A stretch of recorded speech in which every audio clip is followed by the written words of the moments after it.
Ay, ganito pala yung feeling ng spring. Siyempre, hindi ko din alam dati since lagi namang mainit sa Pilipinas, 'di ba?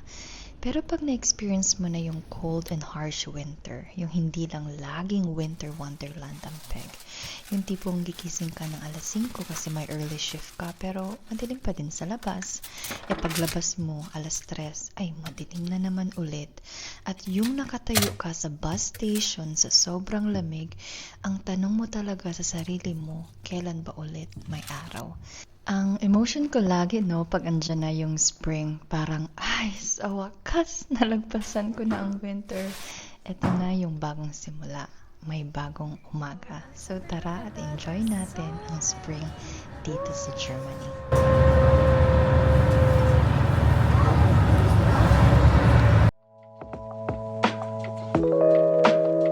Ang sarap pala ng feeling na malapit sa nature. Iba yung ganda sa atin sa Pilipinas, no? Paglalaban talaga natin ang mga beaches natin, guys. Dito naman sa ibang bansa, ito yung mga forest, mga mountains, mga wild park. Ayun yung maganda ding i-explore. Doon sila kasi nandun. This is one of those things na I thought sana may ganito din sa Pilipinas. Ang alam ko lang na park sa atin is yung Manila Zoo. Sobrang laki pala nito and sobrang dami ng different wild animals na may kita kaya excited na kami. Sa totoo, nung first few years din naman namin dito sa Germany, di din namin alam na may mga ganitong lugar pala. This is very convenient kasi accessible siya via bus and train and it's only around less than 1 hour from Hamburg, Hauptbahnhof. Nung papasok kami sa entrance na nakita namin no, na sobrang dami ng tao, sabi ko dun sa friend ko, ay girl, nakapag-adjust na talaga tayo kasi alam na natin yung mga typical na ginagawa ng local pag mahaba ang weekend. And it made me smile kasi it is a sign na nakapag-integrate na kami, nakapag-adjust na kami sa pamumuhay dito as Filipinos living in Germany.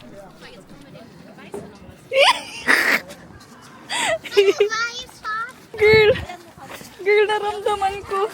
What? Bigyan mo din daw si Alex. O, kuha ka din. Ayun. Ano pakiramdam, di ba?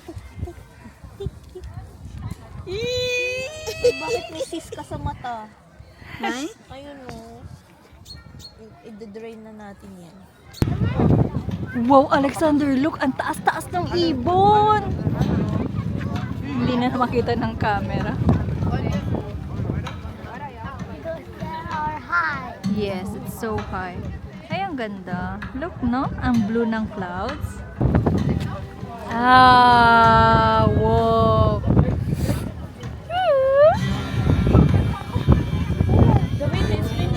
Wow. Wow. Wow. Inaano niya? Ina-instruct. Ang galing niya naman. Paano kaya niya yun nagagawa? Nagbanding muna sila. Yung mga pamilya na nakasabay namin, may dala-dala lang din na food. Maganda din dito kasi ang dami ng benches. Hanap ka lang ng spot mo para magpause pagpagod ka na maglakad. Sa totoo, ang alam ko lang na pasyal sa atin sa Pilipinas is yung pasyal sa mall. Dito, maninibago ka kasi puro din lakad. And sa sobrang laki nito, literal na one day yung masuspend mo dito. Oh. Ano, pagod? Pause-pause din kami. Takot kami kasi baka salakayin kami. Kami din. Sabay na Alexander, madami daw siya energy.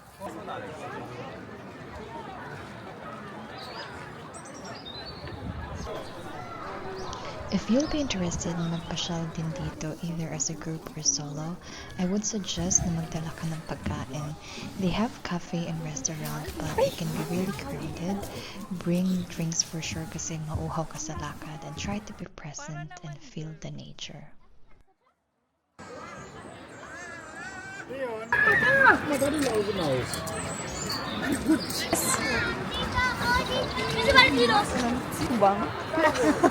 Girl! Eto na sila. Rar! Rar! Rar! Wow.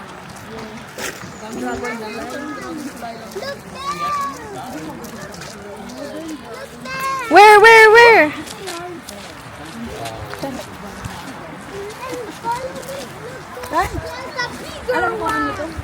False lizard. So, maling lizard. Whoa! Yes, I'm seeing it! I'm seeing... Whoa! Alexander, tingin ka sa likod mo. Alexi. Hindi yan, mag-grass duck kumakain. Wow! Alexander, ha? Wow! tayo mapag-video doon?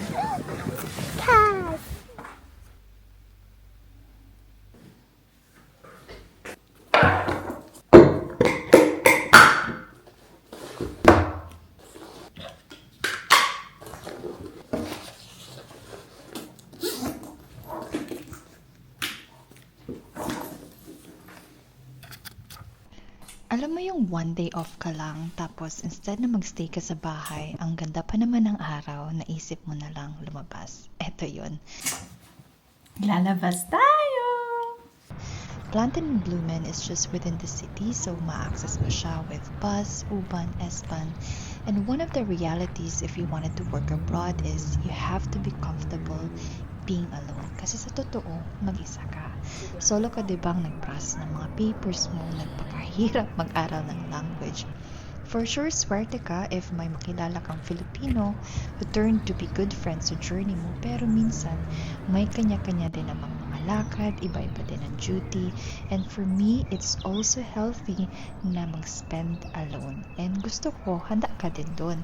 Kasi may reason, diba, kung bakit ka nag-abroad, desisyon na ikaw lang yung nakakaalam. Kaya be comfortable to do some things also alone.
We're going to another park dito sa malapit sa park.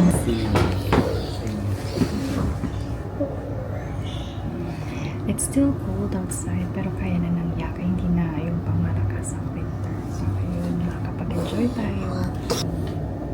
Ja, 2 hat eine Stelle noch und dann steigen wir aus. I see monsters from Express. Nächster Halt, Starke Monster. Halsbüttel. Ausstieg links. Natur Schutzgebiet. It's a preserved sanctuary for wild animals, kumbaga. Unlike dun sa wild park na pinuntahan namin, ito talaga forest lang. Walang mga cafe, walang mga establishments, raw, kumbaga. Locals, I have noticed, mahilig sila sa spatsirgang. More lakad, yung mga lolo at lola ang lalakas pa nagbabike. And we didn't see much animals here except squirrels, pigs, goose, pero sobrang sarap ng pakiramdam na maglakad between these big trees. I am a cool. I am a Schwarzwald. Oha. Oder Wildschwein. Because Abwarten, nicht alleine laufen. And I always feel humble and grounded when I am with nature. Kaya siguro nagustuhan ko din yung lifestyle dito sa Europe. It is definitely boring kasi lumaki din naman tayo sa Pilipinas na tuning in sa showbiz, entertainment. Kaya for sure, maninibago ka pag bagong salta ka dito sa Germany. I want you to acknowledge that discomfort kasi overstimulated talaga tayo sa Pilipinas. But one day, pag kumalma na yan, you would feel if you like it here or not. If not, there's always the chance naman to start over again.